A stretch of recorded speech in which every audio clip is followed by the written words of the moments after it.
नमस्कार, शाम के 4 बज चुके हैं और वक्त है देवभूमि के दंगल का। मैं हूं आपके साथ सोनी चौहान। लोकसभा चुनाव को लेकर तैयारियां चरम पर और इसी बीच उत्तराखंड की धामी सरकार को 2 साल का कार्यकाल पूरा हो गया है और चुनाव के बीच पूरे हो रहे धामी सरकार के कार्यकाल को बीजेपी बड़ी धूमधाम के साथ मनाने जा रही है। बीजेपी 23 मार्च को विभिन्न कार्यक्रम आयोजित करेगी और इसके लिए पार्टी ने सभी मंत्रियों और वरिष्ठ पदाधिकारियों की ड्यूटी भी लगा दी गई है। भाजपा का दावा है कि राज्य के इतिहास में अब तक का शानदार कार्यकाल धामी सरकार का है। वहीं विपक्ष धामी सरकार के कार्यकाल को बेहद निराशाजनक बता रही है और आपको बता दें कि मुख्यमंत्री पुष्कर सिंह धामी की कार्यकाल में यूसीसी लागू करना, सख्त नकल विरोधी कानून, सरकारी जमीन से अतिक्रमण हटाना, महिलाओं को आरक्षण, नई खेल नीति, सख्त धर्मांतरण कानून और सिलक्यारा टनल रेस्क्यू ऑपरेशन की सफलता, बेरोजगारों को रोजगार, ग्लोबल इन्वेस्टर्स समिट में 3.5 लाख से ज्यादा के एमओयू हस्ताक्षर के साथ ही सालों से लटकी परिसंपत्तियां विवाद को सुलझाना समेत तमाम उपलब्धियां मुख्यमंत्री धामी के रिपोर्ट कार्ड में सकारात्मक अंक जोड़ रही हैं। जबकि मूल निवास का अगर जिक्र किया जाए, भू कानून के साथ ही हजारों रिक्त पड़े सरकारी पदों को ना भरने के साथ ही अन्य कई मुद्दों को लेकर पूरा ना होने से मुख्यमंत्री के रिपोर्ट कार्ड में नकारात्मक अंक जुड़ रहे हैं। सवाल इस बात को लेकर कि आखिर जब इतना शानदार कार्य धामी सरकार का है तो फिर इतना प्रचार करने की जरूरत क्यों? और आज इसी मुद्दे को लेकर विस्तार से चर्चा करेंगे। पहले आपको रिपोर्ट दिखाते हैं।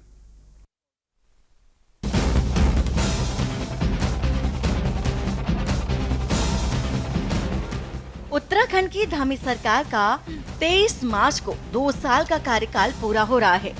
2 साल पूरे होने के अवसर पर भाजपा ने प्रदेश सरकार की उपलब्धियों के प्रचार के लिए सभी 19 संगठन जिलों से प्रेस वार्ताएं और गोष्ठियां करने का फैसला लिया है। पदाधिकारियों व मंत्रियों की ड्यूटी भी लगाई गई है। देहरादून महानगर में मुख्यमंत्री पुष्कर सिंह धामी, उत्तरकाशी में कैबिनेट मंत्री प्रेमचंद अग्रवाल, चमोली में गणेश जोशी समेत बताया जा रहा है कि तमाम कैबिनेट मंत्री, सांसद और पूर्व मुख्यमंत्री प्रेस कॉन्फ्रेंस कर सरकार की उपलब्धियों को गिनाएंगे।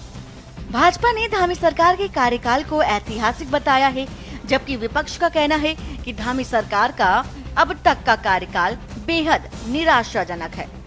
फोकस करने जा रहे हैं। एक तो उत्तराखंड सरकार के गठन के 2 वर्ष पूर्ण होने जा रहे हैं 23 मार्च को। तो 23 मार्च को हमने सभी जिला मुख्यालयों पर प्रेस वार्ता रखी है। प्रेस वार्ता के साथ ही बड़ी बड़ी गोष्ठियां भी जिला मुख्यालयों पर होंगी। हमारी सरकार के सभी कैबिनेट मंत्री, हमारे सभी वरिष्ठ पदाधिकारी, 19 हमारे संगठनात्मक जिले हैं, सभी जिला मुख्यालयों पर 23 तारीख को रहेंगे और सरकार की जो महत्वपूर्ण उपलब्धियां हैं, सरकार के जो कामकाज हैं, उन पर वहां चर्चा करेंगे, उनका प्रचार प्रसार करेंगे। क्या अगर सबसे ज्यादा नियुक्तियां की गई होती तो मुख्यमंत्री को 3-3, 4-4 नियुक्ति पत्र अपने हाथ से देने की जरूरत नहीं पड़ती। ये पहली बार भारत के इतिहास में हो रहा है कि कोई मुख्यमंत्री किसी विभागीय अधिकारियों की नियुक्ति के या कर्मचारियों की नियुक्ति के पत्र स्वयं प्रेषित कर रहे हैं और उसका प्रचार प्रसार कर रहे हैं। और बीजेपी का कार्यकाल पूरी तरीके से निराशाजनक है। उनको उत्तर देना चाहिए अंकिता के वीआईपी का, उनको उत्तर देना चाहिए केदारनाथ में सोने की चोरी होना, उसकी जांच नहीं बैठाने का, उनको उत्तर देना चाहिए SSC भर्ती घोटाले का।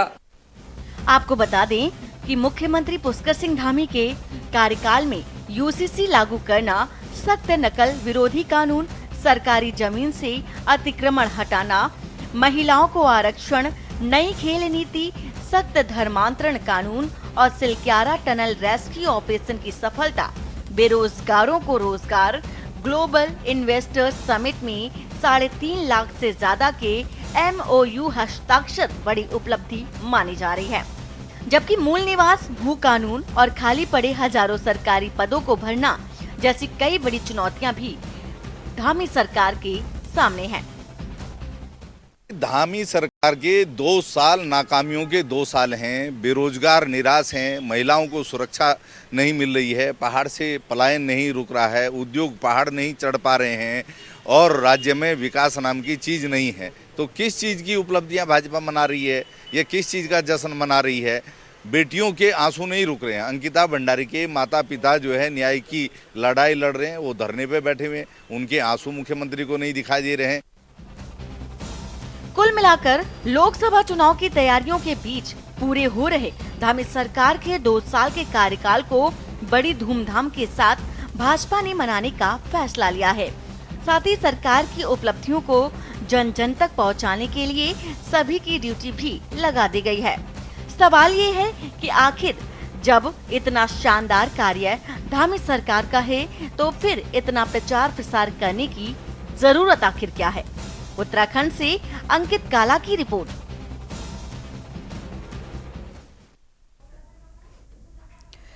तो देवभूमि के दंगल में आज चर्चा इस बात को लेकर कि एक तरफ तो सत्ता पक्ष जो है अपनी उपलब्धियों का जश्न मनाने में मशगूल है, यानी कि कार्यक्रमों का आयोजन किया गया है उन उपलब्धियों को बताने के लिए, जताने के लिए और क्या सरकार की योजनाएं हैं उनका बखान और गुणगान करने के लिए। दूसरी तरफ कई ऐसे अहम मुद्दे उत्तराखंड में हावी है, चाहे वो पलायन का मुद्दा हो, चाहे बेरोजगारी का मुद्दा हो, मूल निवास का मुद्दा हो, भू कानून का मुद्दा हो, अंकिता भंडारी हत्याकांड का मुद्दा हो। ये तमाम ऐसे मुद्दे जो विपक्ष के पास हैं और विपक्ष इन्हीं मुद्दों को लेकर सवाल उठा रहा है कि आखिर किस बात का जश्न मनाया जा रहा है। और यही जो मुद्दे को लेकर एक गंभीरता नहीं बरती गई सरकार की तरफ से, तो ये इस रिपोर्ट कार्ड में जुड़ जाते हैं। इसी को लेकर विस्तार से चर्चा करते हैं। खास मेहमान हमारे साथ जुड़ चुके हैं, आपका परिचय करा देते हैं। आरपी रतूड़ी जी हैं, प्रदेश प्रवक्ता हैं, बीजेपी से हैं। स्वागत है आपका इस चर्चा में शामिल होने के लिए। आशीष नौटियाल जी हैं, कांग्रेस प्रवक्ता, आपका भी बहुत बहुत स्वागत इस चर्चा में शामिल होने के लिए। विपिन खन्ना जी हैं, आम आदमी पार्टी से, आपका भी बहुत बहुत स्वागत इस चर्चा में शामिल होने के लिए। शांति प्रसाद भट्ट जी, यूकेडी प्रवक्ता, आपका भी बहुत बहुत स्वागत इस चर्चा में शामिल होने के लिए। सुभाष झा जी, वरिष्ठ पत्रकार, आपका भी बहुत बहुत स्वागत इस चर्चा में शामिल होने के लिए। शुरुआत कर लेते हैं आरपी रतूड़ी जी से। आरपी रतूड़ी जी, उपलब्धियों का जश्न मनाने की तैयारी सत्ता पक्ष की और इसी लिहाज से यह कार्यक्रम आयोजित किए जा रहे हैं और इन कार्यक्रमों के जरिए उन योजनाओं का भी जिक्र किया जाएगा जो आम जनमानस के हित में चलाई गई। लेकिन विपक्ष के पास भी कई अहम मुद्दे ऐसे हैं जो इस रिपोर्ट में जुड़ रहे हैं, जिन्हें अभी तक संज्ञान में नहीं लिया गया और ना ही सत्ता पक्ष की तरफ से गंभीरता दिखाई गई। देखिए, निश्चित तौर पर धामी सरकार ने पिछले अपने कार्यकाल जो 2 साल के हैं बहुत मजबूती से, जिस तरह से एक मजबूत संकल्प उन्होंने दिखाया कि सख्त नकल विरोधी जो कानून आज जो पूरे भारत में एक घुन की तरह कीड़ा पैदा हो गया था, उसको समाप्त करने के लिए इस देवभूमि की सरकार ने एक संदेश देने का काम किया कि जो नकल कराएगा उसको सख्त सजा होगी। ये पहला इतना बड़ा कदम उठाया। यूसीसी का आप देख रहे हैं कि बड़ी डिमांड थी पूरे भारत में, लेकिन सबसे पहले ये उत्तराखंड राज्य उस गौरव को प्राप्त करने का काम किया धामी सरकार ने। लेकिन उत्तराखंड वासियों का तो कहना है उत्तराखंड के लिए जरूरी नहीं था यूसीसी, अगर लागू करना था तो पूरे देश में लागू करना चाहिए था। ये अभी आप 2 साल की उपलब्धियों में उत्तराखंड पर आपकी डिबेट है।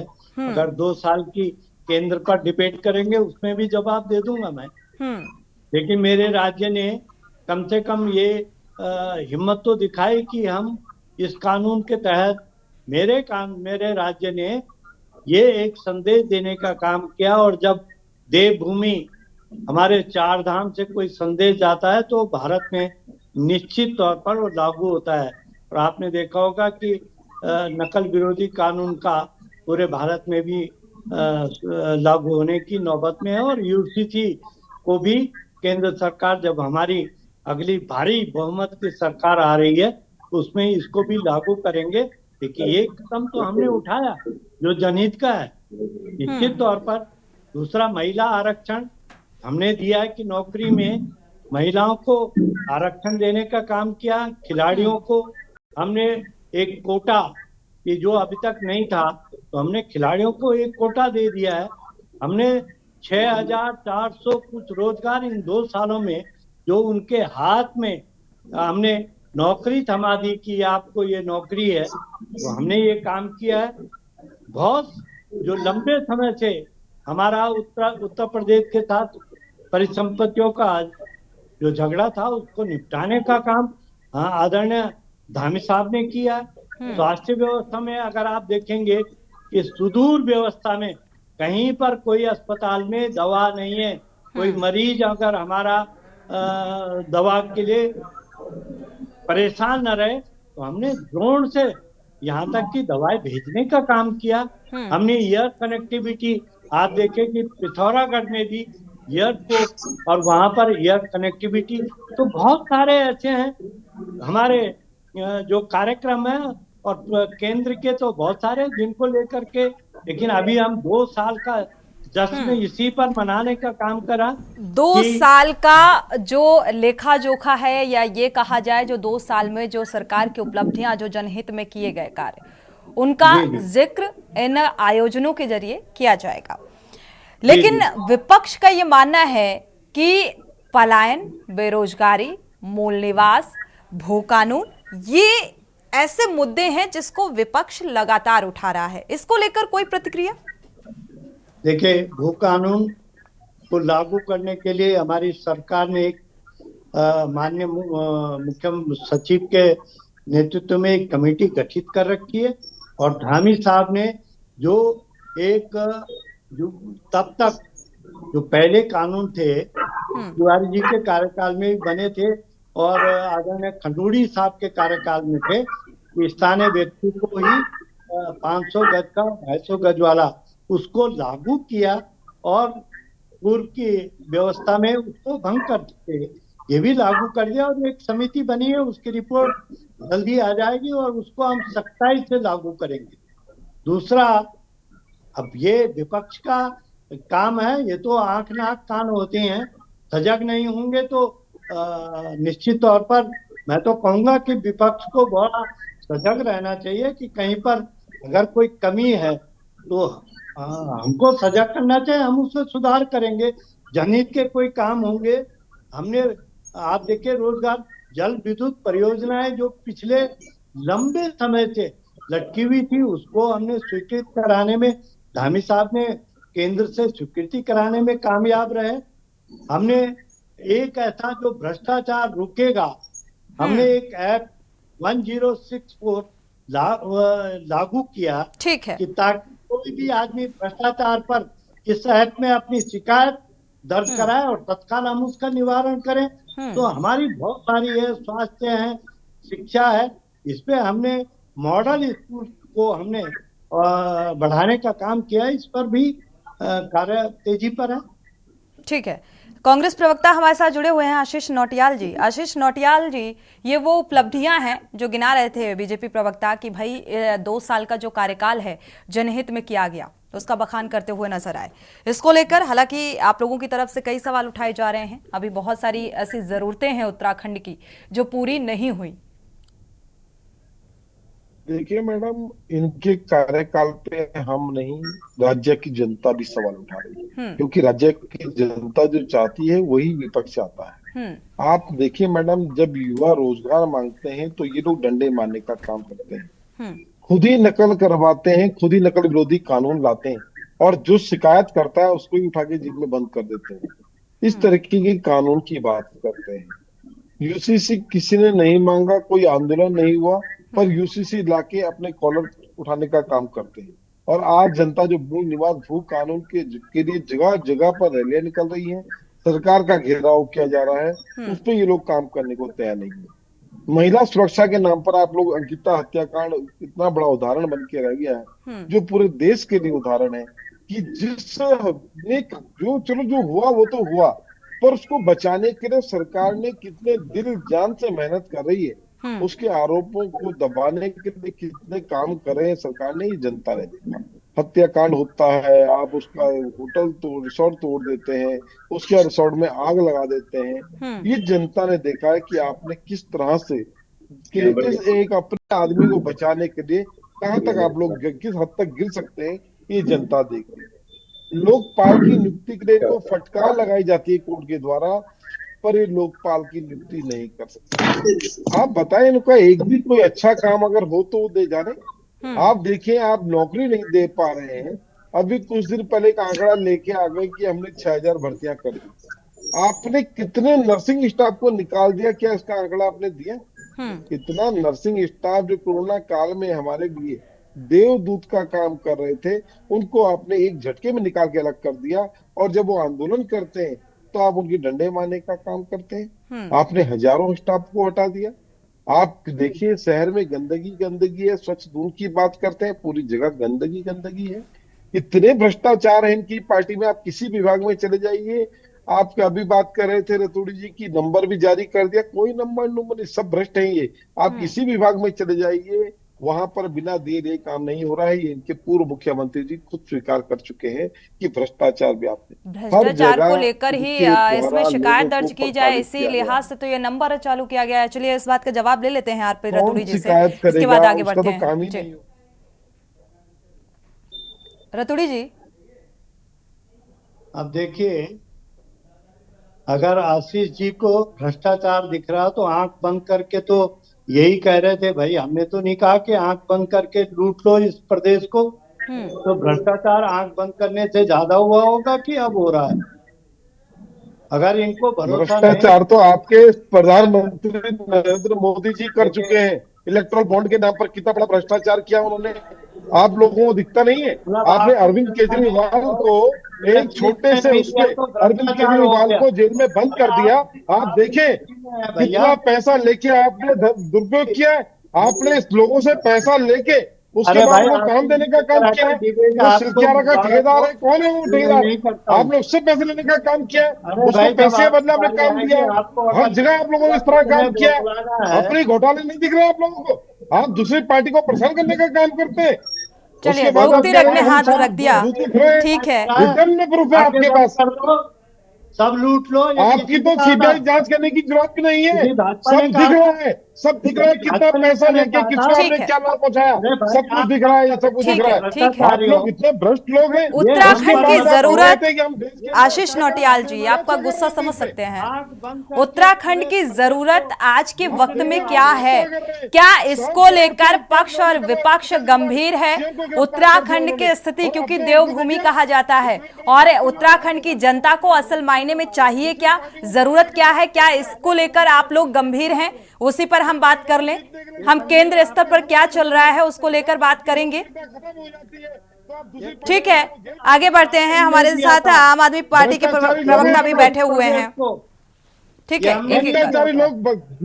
लूटा किसने? भारतीय जनता पार्टी ने। और अब हमें कह रहे हैं खुले हम लूट मची है इलेक्ट्रल बॉन्ड में, कोई भी देख लो कितने करोड़ों अरबों का घोटाला आपने किया। उसके बाद कांग्रेस को बोल रहे हैं लूट आप रहे हैं और कांग्रेस बेईमान है। आप बताएं सत्याग्रह वाले। ठीक है, आशीष नौटियाल जी, आशीष नौटियाल जी आपकी बात पूरी हो गई। आशीष नौटियाल जी आपकी बात पूरी हो गई, जवाब लेना था रतूड़ी जी से। पूरा होने दो पहले, तभी ये इलेक्ट्रल बॉन्ड पे आना। ठीक है, केंद्र स्तर की बात हम बाद में करेंगे। हम उत्तराखंड की जरूरत पर बात कर लें, और कितनी जरूरत पूरी हुई अब तक और कितनी बाकी रह गई। अभी काम बहुत कुछ बाकी है, जिनको आप भी मुद्दा बना रहे हैं। विपक्ष भी लगातार उन मुद्दों को उठा रहा है, और विपक्ष का ये कहना है कि ये जनता की जरूरत है, जनता के मुद्दों को हम उठा रहे हैं, ये हमारी जरूरत नहीं है। ठीक है, आगे बढ़ते हैं। हमारे साथ आम आदमी पार्टी के प्रवक्ता भी जुड़े हुए हैं, रुक करेंगे विपिन खन्ना जी। ये जो वर्ष मनाया जा रहा है या कार्यक्रम जो आयोजित किए जा रहे हैं 23 मार्च को, कि जो योजनाएं जनहित में चलाई गई, इस लिहाज से एक रिपोर्ट कार्ड और उन योजनाओं को बताने का एक जरिया भी है ये कार्यक्रम। सोनी जी, इस पे हम ये कहेंगे कि यदि भारतीय जनता पार्टी की सरकार ने कुछ 2 साल में किया होता तो ढोल पीटने की जरूरत नहीं पड़ती। आपको ये बताना नहीं पड़ता कि हमने आपके लिए ये किया है। अगर मेरे लिए कोई कुछ करता है तो मुझे बताने की जरूरत नहीं पड़ेगी। आपने जन सरोकारों के लिए क्या किया, प्रश्न केवल ये है। जनता के लिए आपने क्या किया, प्रश्न केवल ये है। अभी आपने बहुत मुद्दे गिनवाए, पलायन है, बेरोजगारी है, राजधानी है, भू कानून है, मूल निवास है, मलिन बस्तियों का नियमितीकरण है। बहुत से मुद्दे ऐसे हैं जो विपक्ष लगातार उठाता आ रहा है। अभी आप बात कर रहे थे शिक्षा की, तो शिक्षा के क्षेत्र में उत्तराखंड का यह हाल है कि 30वें पायदान पर है। अभी आप बात कर रहे थे यूसीसी की, तो यूसीसी उत्तराखंड से लेके और पूरे देश में किसी ने मांग नहीं करी थी, और आपने थोपने का काम किया है और उस पर आप अपनी पीठ थपथपाने का काम कर रहे हैं।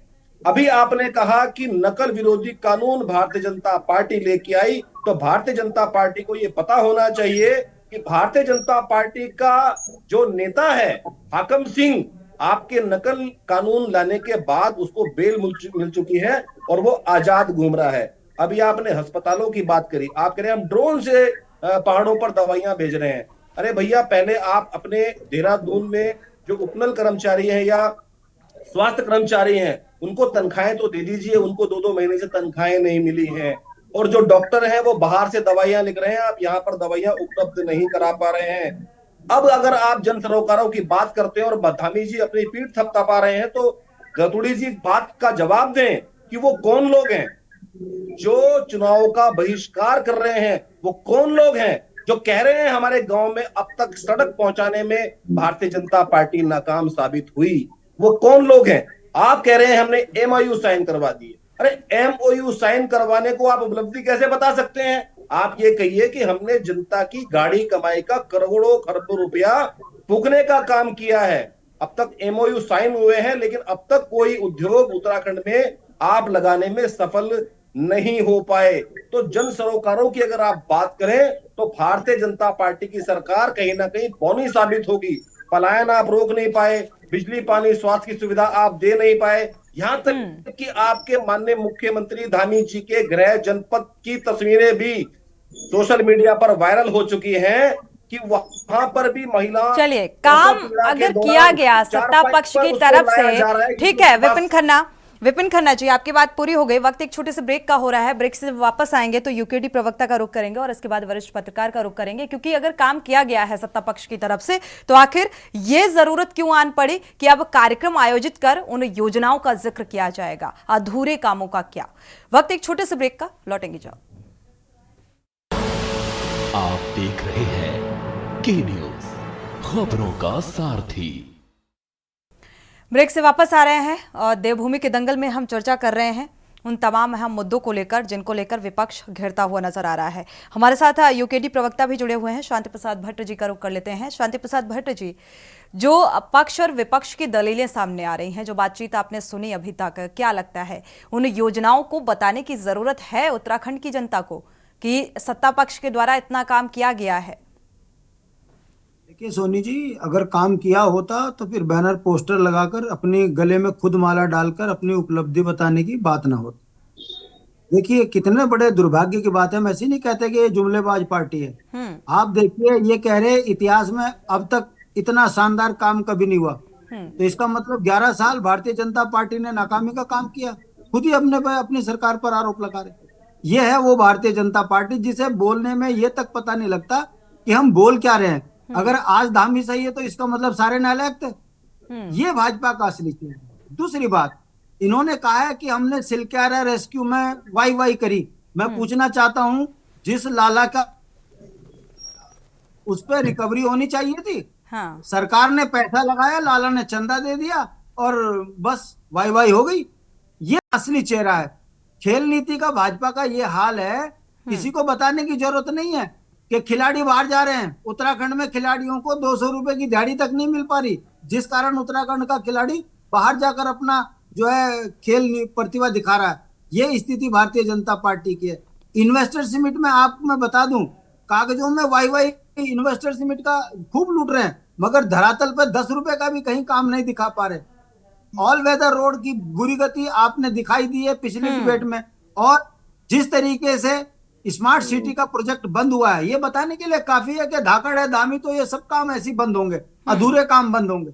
मेरा कहने का मतलब है, जो भारतीय जनता पार्टी अतिक्रमण कराती है उत्तराखंड की जमीनों पर, वही सरकार से जो है कहती है कि हमने अतिक्रमण हटाए। हम पूछ रहे कितने अधिकारियों पर कार्रवाई करी जिन्होंने उस अतिक्रमण में सहयोग करा। कहने का मतलब है, भारतीय जनता पार्टी एक ऐसी राजनीतिक पार्टी है, ये सुबह क्या बोलती है, दिन में क्या बोलती है, शाम को क्या बोलती है, इसे खुद नहीं पता। बताइए, यूसीसी के लिए उत्तराखंड की महिलाओं ने कब कहा कि हमारे को जो है यूसीसी लागू करो या लिविंग रिलेशन में हमको रहना है? ये तो नहीं। हाँ, उत्तराखंड की जनता या उत्तराखंड राज्य का निर्माण हुआ था, उत्तराखंड से पलायन रुके, गांव के अंतिम व्यक्ति को सड़क, स्वास्थ्य, शिक्षा, बिजली, पानी, रोजगार, स्वरोजगार से जोड़ा जाए, पहाड़ में खुशहाली हो, अपनी बोली भाषा पे काम हो। इन्होंने कैसा राज्य दिया? परिसंपत्तियों पर अधिकार उत्तर प्रदेश का, पानी छीन लिया हमारा, जंगल छीन लिया हमारा, और तब कह रहे हैं कि हमने इस राज्य को बनाया। अरे भाई, आपने तो इस राज्य का स्वरूप बिगाड़ दिया। इन 24 वर्षों में कैसी उपलब्धि बनी कि उत्तराखंड में हाकम पैदा हो रहा है, संजीव चतुर्वेदी पैदा हो रहे, कौन? वो भारतीय जनता पार्टी के। और यहाँ सरकार कह रही कि हमने नकल विरोधी कानून बना दिया। और जब नकल विरोधी कानून में जब पहली शिकायत उत्तरकाशी के लड़के ने करी, उठा के उसे जेल डाल दिया।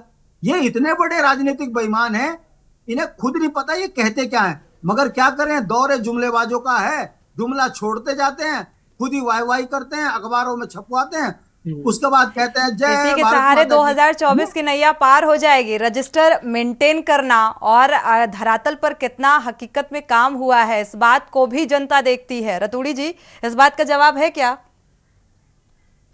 रतूड़ी जी क्या बोलेंगे? हम तो नए नए ट्रेनी है, ये इन्हें पता ही नहीं लग रहा मैं आपकी तरफ से बोलूं कि कांग्रेस की तरफ से। ठीक है, बोलने दीजिए शांति प्रसाद जी। भट्ट जी, ये मेरा काम है कि मैं किसकी तरफ से बोलूं, कब बोलूं। ये इसके लिए तो मुझे भट्ट जी से सर्टिफिकेट लेने की जरूरत नहीं। मैं जहाँ हूँ उस तरफ से बोलूंगा, जहाँ था पहले उस तरफ से बोलता था।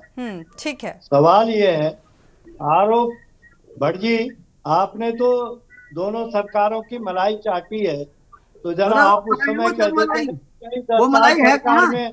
आप तो 10 साल अभी भी भरोसा नहीं है, इलेक्शन सर पे है, और कौन सा प्रवक्ता आप किस पार्टी में होगा कुछ देर बाद, ये कहा नहीं जा सकता है रतूड़ी जी। ठीक है, कंटिन्यू करें। ये तो राजनीतिक व्यवस्था है। इसमें किसी को उसकी विचारों से उसको कोई ये नहीं कि मैं ठीक है, ये व्यक्तिगत अपना स्वार्थ और व्यक्तिगत राजनीतिक विचारधारा है। ठीक है, ये मेरी अपनी सोच है, मेरी अपनी समझ है।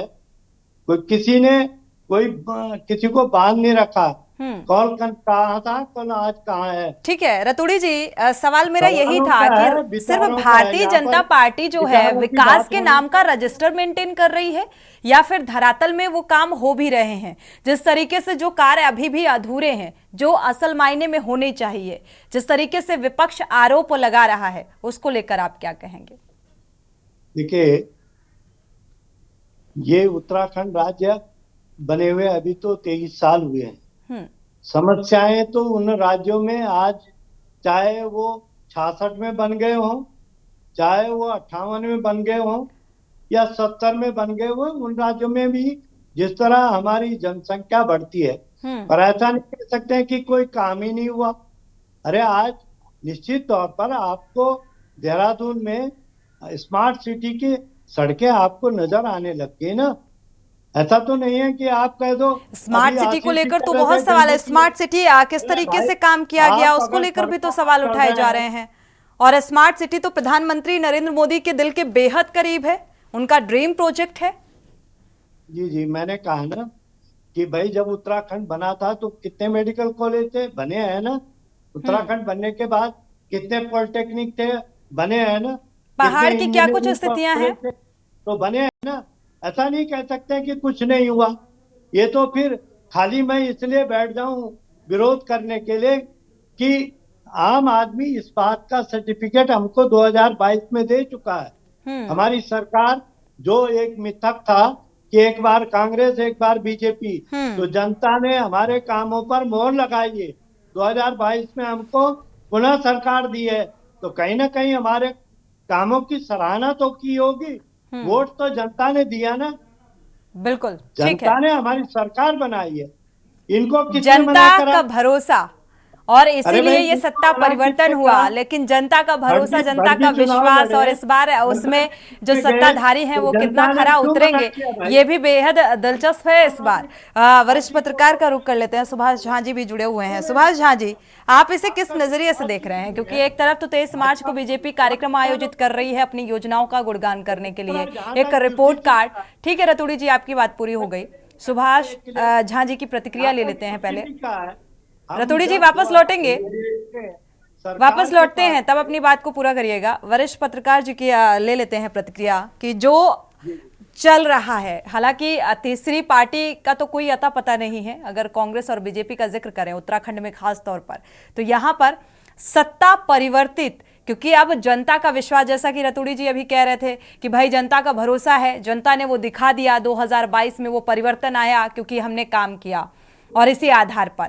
लेकिन अब ऐसी क्या जरूरत आप आन पड़ी कि उस रिपोर्ट कार्ड को बताने के लिए, विकास के रिपोर्ट कार्ड को बताने के लिए कार्यक्रम का आयोजन करना पड़ रहा है? देखिए सोनी जी, सबसे पहले आपको धन्यवाद कि हमारी याद भी आ गई कि हम डिबेट में बैठे हुए हैं। चलिए अब रह गई बात इन लोगों की। तो ये लोग देखिए, ये लोग उस प्रजाति की पार्टी है, ये मोदी और शाह की भाजपा नहीं, मोदी और शाह की भाजपा, बिल्कुल, जो खाती है 250 ग्राम और उनकाई 2.5 दिनों तक करती है, ये इतना खाए।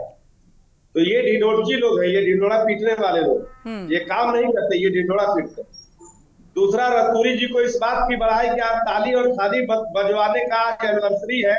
आज ही के दिन कोरोना के समय में ताली और थाली बजवाने की घोषणा हुई थी, तो उसके लिए रतूरी जी को धन्यवाद। अब आते हैं इनके विकास पर।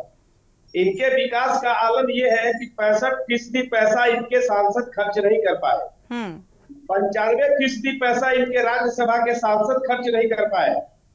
इनके विकास का आलम यह है कि स्मार्ट सिटी इस वजह से रुक गया कि स्मार्ट सिटी का पैसा खर्च नहीं हुआ।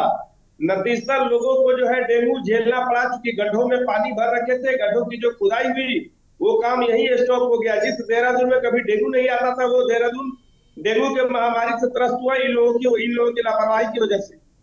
ये वही लोग हैं कि देवस्थानम बोर्ड बना करके उसमें मुकेश अंबानी के बेटे को भी उस देवस्थानम बोर्ड के ट्रस्टी में इन लोगों ने रखा था। पता नहीं वो शंकराचार्य था कि महंत था कि धर्मगुरु था कि वहां के पारंपरिक लोगों में से था, पता नहीं कि डिमरी समाज का था, पता नहीं क्या था। तो ये इन लोगों के कर्म है। अंकिता भंडारी के वीआईपी का नाम ये लोग अपने मुंह से नहीं निकालेंगे। उसके माता पिता चिक चिक करके चिल्ला के बोल रहे हैं, कोई बात नहीं। एक पत्रकार जो साथ दे रहा था इन लोगों का, उन लोगों को भी उसमें आरोप लगा करके इन्होंने जेल भिजवाने का काम किया, ये वो लोग हैं। उसके बाद सोना चोरा करके केदारनाथ मंदिर की सारी सोना चोरी हो गई, तो वो पीछे निकला। आखिर वो चोर कौन था और धर्म को बेच कौन रहा? ये वो लोग हैं। इसलिए इनकी मत पूछिए कि ये कौन लोग हैं। इन्हें ये विकास अंतर साबित कर देंगे। भाजपा के कार्यालय में चले जाइए, आपको सारा विकास नजर आ जाएगा। ये विकास अगर नहीं दिख रहा तो यहाँ के लोगों को नहीं दिख रहा। यूसीसी की जिसकी ये बात कर रहे हैं, वो यूसीसी जिसका ढिंढोरा पीटा जा रहा है, आपने नाम रखा समान नागरिक संहिता। ठीक वैसे ही कोई आंख के अंधा व्यक्ति को हम नाम रख दे नयन सुख, तो वैसे ही यूसीसी है, समान नागरिक संहिता है, लेकिन वो जौनसार में लागू नहीं होगा, वो आदिवासियों पर लागू नहीं होगा, वो फलाने पर लागू नहीं होगा। तो भाई साहब, तब समान आचार संहिता किस पे लागू होगा? इसके लिए कौन लोग हैं? और वो समान आचार संहिता जिसकी मांग किसी ने नहीं करी थी। इनके ग्लोबल समिट में पैसे अभी तक कितने आए, जितने एग्रीमेंट हुए उसमें से भुगतान अभी तक कितना हुआ, उसके प्लान क्या लग रहे हैं, क्या नहीं हो रहे हैं, सरकार आज के डेट में बताने की स्थिति में नहीं है। इनके सांसद लोग 5 गांवों को गोद लिए थे, उन गांवों का गोद लिए हुए गांवों का क्या हाल है ये बताने की हिम्मत इनकी नहीं है, इसलिए कि इन्होंने कोई काम नहीं किए उन 5 गांवों में। अगर ये किए होते तो बताने की स्थिति में होते। हाँ, निश्चित तौर पर मैं ये मानता हूं कि इनके धामी जी जो मुख्यमंत्री हैं वो उत्साही मुख्यमंत्री हैं, दिन रात लगे रहते हैं। लेकिन ये ठीक वैसे ही लगे रहते हैं जैसे एक छोटी सी कहानी बता के मैं कंक्लूड कर दूंगा बात को। एक बंदर को लोगों ने जंगल का राजा बना दिया। अब जब शेर ने हमला किया तो बंदर इस पेड़ से उस पेड़ पर, उस पेड़ से इस पेड़ पर। लोगों ने कहा यार कुछ करो नहीं तो मर जाएंगे। तो उसने कहा हमारे प्रयास में कोई कमी हो तो बताओ। तो ये प्रयास करने वाली धामी सरकार है कि प्रयास तो पूरा कर रही है, प्रयास में कोई कमी नहीं है, काम नहीं हो रहा जमीन पर। अब आइए इनके सरकार में घोटाले हुए, भर्ती घोटाले, हाकम सिंह इनका पैदा किया हुआ है। इन्होंने कहा कि हमने कानून बनाया, लेकिन जो मिनिस्टर लोग जिन्होंने बहाल करवाए, जिनके परिवार के, भाजपा के नेताओं के और मंत्री के जिनके परिवार के बहाल हुए, कितने मंत्रियों को आपने भीतर किया? इन्होंने नहीं किया। ऐसे बहुत सारे सवाल हैं जो इस उत्तराखंड में। चलिए सुभाष जी, इतना प्रखरता के साथ बोलना बड़ी बात है। और रतूड़ी जी सुन पा रहे होंगे आप? हेलो जी सुभाष जी सुन पा रहे हैं? अपनी बात को पूरा कर लीजिए। मैं ये कह रहा हूं कि अग्निवीर योजना किसने लाया? सबसे ज्यादा इस देश में प्रतिशत में, जनसंख्या में नहीं, प्रतिशत में सबसे ज्यादा किसी राज्य से लोग देश की सेवा करने जाते हैं तो उत्तराखंड से जाते हैं। और इन्होंने अग्निवीर लगा करके उन नौजवानों के साथ, हमारे उत्तराखंड के नौजवानों के साथ इन्होंने साजिश किया, उन्हें बेरोजगारी में ढकेलने को इन्होंने मजबूर किया, और वो पलायन फिर होगा। इनकी पलायन रुक गई क्या? डॉक्टर जो है पहाड़ पे चढ़ गए क्या? ये बता रहे हैं दवाई बहुत सारे हॉस्पिटल दूरस्थ के नहीं खुलते। आज भी स्टेशन के बदले लोग खाट पर, चारपाई पर और बांस और बल्ली पर लाद करके प्रसूता को लाते हैं। ये हालत है। अगर आपने ये नहीं किया तो फिर इस विकास की, ये विकास का कौन सा मॉडल है? आप बोलते हैं ऑल वेदर रोड। बरसात के दिनों में एक छोटी सी बारिश होती है उत्तराखंड में कम से कम 2500 जगह रोड बंद हो जाते हैं। पता नहीं वो कौन सा ऑल वेदर नाम है। ठीक वही है कि आग कांदा नाम ने चुप। सवाल है कि आपका ऑल वेदर जब है तब तो 12 महीना वो रोड चलना चाहिए ना। वो नहीं हुआ। पहाड़ों को इन्होंने बेतरतीब ढंग से तोड़ रखे हैं, उसका नाम इन्होंने विकास रख दिया।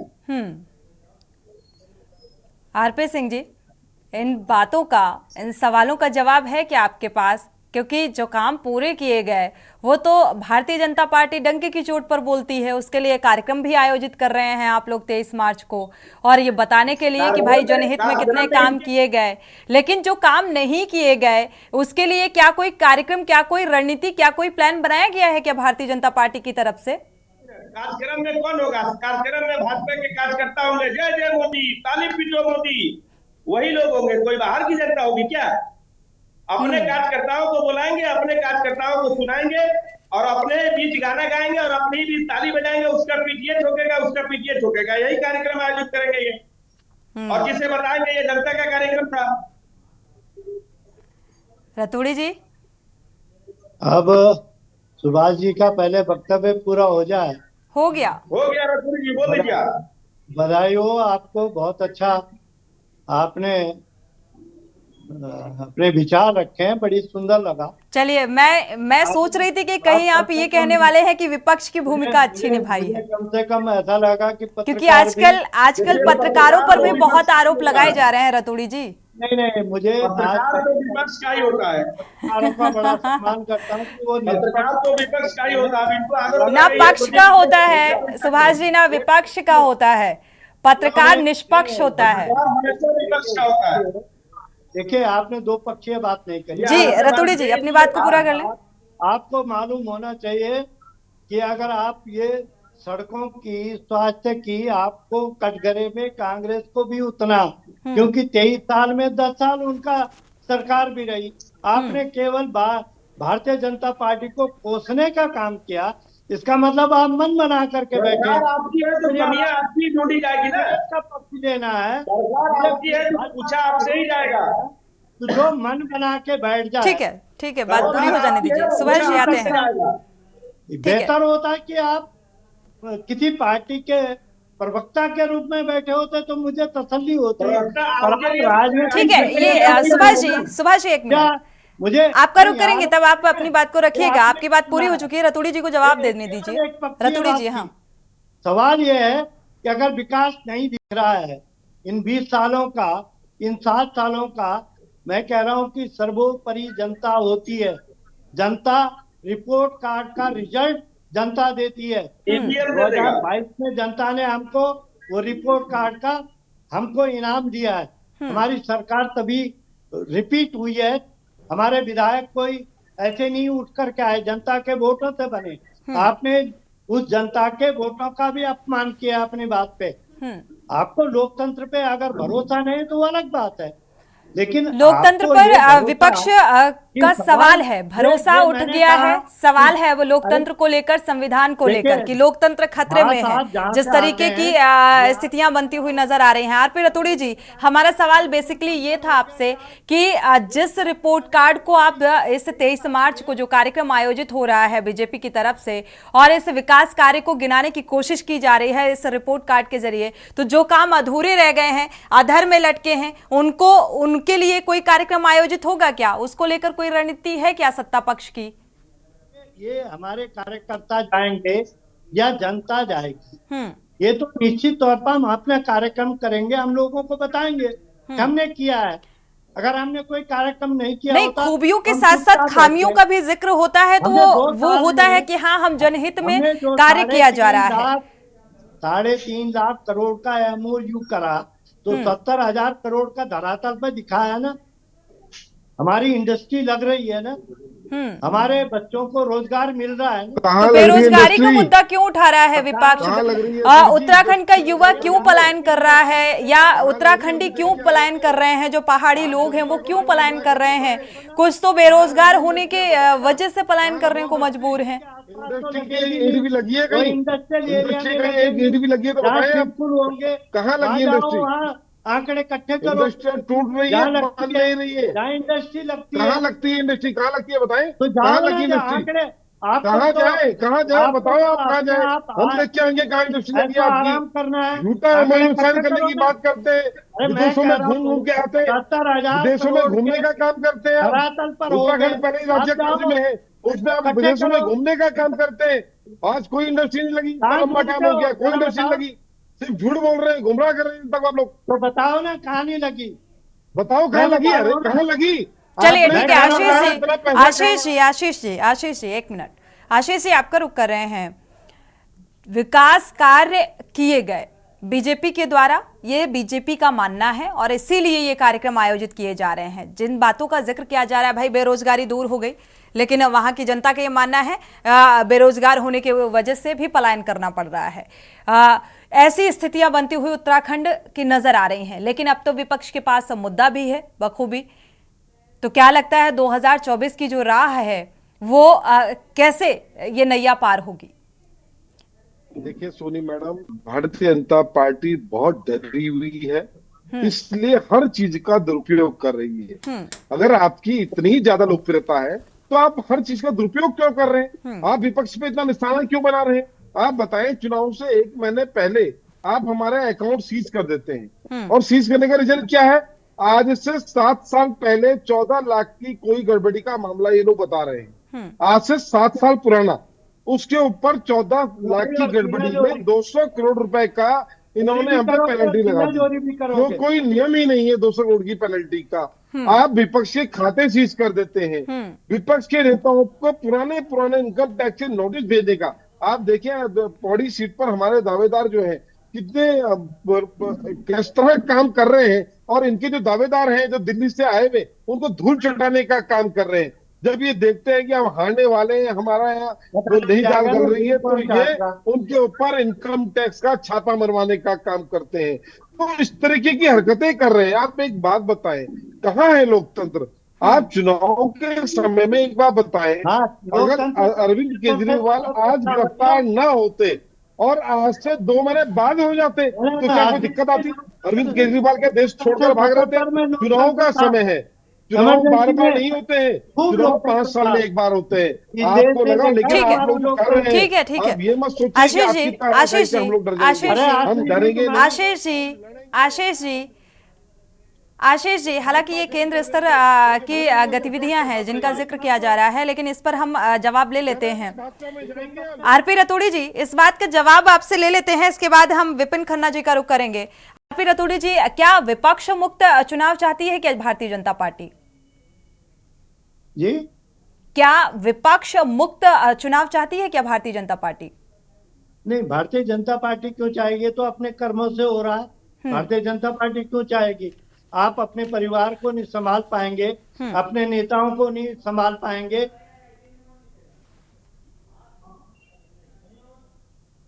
अनम्यूट करिएगा। आपका ईमान में और आपका बहुमत और आप हार जाएंगे, ये भाजपा ने कहा। अरे जब इनके लोग बिकाऊ हैं, जब इनके लोग अपने आदमी को वोट नहीं दे सकते, मान गए आप बिकाऊ है, मान गए आप बिकाऊ है, मान गए हमारे लोग डर गए, हमारे लोग क्या दोष है?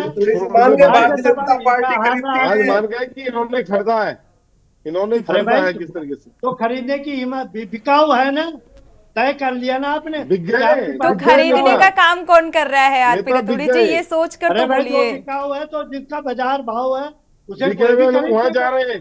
भारतीय जनता पार्टी खरीद रही है। मतलब आप विपक्ष को कमजोर करने के लिए विपक्षी नेताओं को खरीदने का काम कर रही है भारतीय जनता पार्टी। वो अपनी पार्टी के खरीदना पड़ रहा है नेताओं को। कि अभी भारतीय मुझे जनता वोट पार्टी के मिला। पास अब इतने काबिल नेता नहीं रहे कि उसे खरीदने की जरूरत पड़ी। मजा आता है। वो जो बिकाऊ है बाकी पार्टी के क्यों नहीं बिकते, केवल तुम्हारी पार्टी के क्यों बिकते? आशीष जी जरा क्यों आम आदमी से भी आ रहे हैं लोग आम आदमी से भी आ रहे हैं, कांग्रेस से भी आ रहे हैं, यूकेडी से भी आ रहे अरे हैं। भाई वास्तव में कौन सी पार्टी के लोग नहीं आ रहे बताएं आप। विधायक चलिए विपिन खन्ना जी का रुख कर लेते हैं। रतूड़ी जी, के विपिन खन्ना जी का रुख कर लेते हैं। विपिन खन्ना जी, क्या विचारधारा यहाँ पर नजर आ रही है और 2024 को किस नजरिए से देखते हैं? देखिए सोनी जी, 2024 को हम बिल्कुल पॉजिटिव देखते हैं और कहीं ना कहीं भारतीय जनता पार्टी की जमीन हिली हुई है। जो विपक्ष के नेताओं को लगातार टारगेट किया जा रहा है, चाहे वो छत्तीसगढ़ हो, चाहे वो झारखंड हो, चाहे वो दिल्ली हो, चाहे अन्य राज्य हो, लगातार विपक्ष के नेताओं को टारगेट भारतीय जनता पार्टी के लोग कर रहे हैं। जो मुख्य विपक्षी दल है कांग्रेस, उसके खाते सीज करना ये दर्शाता है कि भारतीय जनता पार्टी कहीं ना कहीं डर के माहौल में है। और जिस प्रकार का वक्तव्य हमारे रतूड़ी जी आपके चैनल के माध्यम से दे रहे हैं, वो कह रहे हैं लोकतंत्र पे इनको भरोसा नहीं है। तो लोकतंत्र की बात अगर भारतीय जनता पार्टी ना करे तो बहुत अच्छी बात है। और इन्होंने ये स्वीकार कर लिया है कि 20 साल में जो स्वास्थ्य सुविधाओं का बुरा हाल उत्तराखंड चलिए में जल्दी से हुआ, फाइनल कमेंट ले लेते हैं यूकेडी प्रवक्ता का भी। यूकेडी प्रवक्ता शांति प्रसाद जी, क्या लगता है 2024 में वाकई सत्ता पक्ष इतना डरा हुआ है कि ये नौबत आ पड़ी है? देखिए, यदि डराना होता तो विपक्ष को इस तरीके से खत्म करने का प्रयास ना होता। चैनल पर बैठकर भारतीय जनता पार्टी के प्रवक्ता ने कहा है कि हमने खरीदे हैं, ये सीधा सीधा आचार संहिता का। मैंने नहीं कहा खरीदा, मैंने कहा बिका। ये पता चलता है कि भारतीय जनता पार्टी। ठीक है रतूड़ी जी, नहीं, ठीक है, आप ठीक है। इसको खरीद मैंने लेते। एक तरफ की स्थिति को आपने स्पष्ट कर दिया तो दूसरी तो अपने आप क्लियर हो जाती है। जेल डाल ठीक देते है, हैं जिन्हें ठीक खरीद है। नहीं वरिष्ठ पाते, पत्रकार जी का उन्हें फाइनल कमेंट ले लेते हैं। सुभाष झा जी, 2024 इस लिहाज से देखा जाए जो शाम दाम दंड भेद हर तरीके की राजनीति रणनीति का इस्तेमाल किया जा रहा है, तो ये जनता की कसौटी पर कितना खरा उतरेगा? हमने नहीं कहा। भारतीय जनता पार्टी की सच्चाई जब ठीक है, जाहिर हो सुभाष जी चुकी से है। था मेरा ये सवाल, सुभाष जी से था। फाइनल कमेंट सुभाष जी आपका। मैंने आप गलत बयान। फाइनल कमेंट सुभाष जी का। ये हिमाचल कांग्रेस के लोगों ने कहा। ठीक है रतूड़ी जी, टाइम ओवर। वरिष्ठ पत्रकार जी से हमारा फाइनल कमेंट था। उन्होंने कहा हमारे रतूड़ी जी ने कि कांग्रेस के लोग ये क्यों बिकते हैं, तो भाई साहब आप कांग्रेस के लोगों को ही क्यों खरीदते हैं, ये बात समझ नहीं आई। वो भाजपा की पहली पसंद है क्या? खैर, फिलहाल ये है कि अब समय आ गया है, इलेक्शन का समय आ गया है। धामी सरकार अपना जो भी रिपोर्ट कार्ड बांटे, उनको हक है कि अपनी पढ़ाई करने का, उनको अपनी उपलब्धि गिनाने का उनको हक है। वो मुख्यमंत्री है और भाजपा को भी हक है वो सत्ता में अपनी उपलब्धि गिनाने का, और जनता का काम उसका फैसला देने का। समय आएगा, जनता उसका भी हिसाब करेगी। ठीक है, आप सभी मेहमानों को बहुत बहुत शुक्रिया इस चर्चा में शामिल होने के लिए। लेकिन 2024 को लेकर जिस तरीके से बीजेपी की रणनीति नजर आ रही है और उसी रणनीति के तहत अब 23 मार्च को यह कार्यक्रम आयोजित किया गया है और इस कार्यक्रम के जरिए उन तमाम योजनाओं का भी जिक्र और जनता तक पहुंचाने की कवायद। लेकिन विपक्ष के सवाल इसी में है कि आखिर जो अधूरे कार्य हैं वो कब पूरे होंगे। इसी के साथ देवभूमि के दंगल में फिलहाल बस इतना ही। आगे खबरों के लिए आप देखते रहिए के न्यूज़ इंडिया। इस कार्यक्रम के प्रायोजक करता है गोल्डी हिंग, कण कण में जान।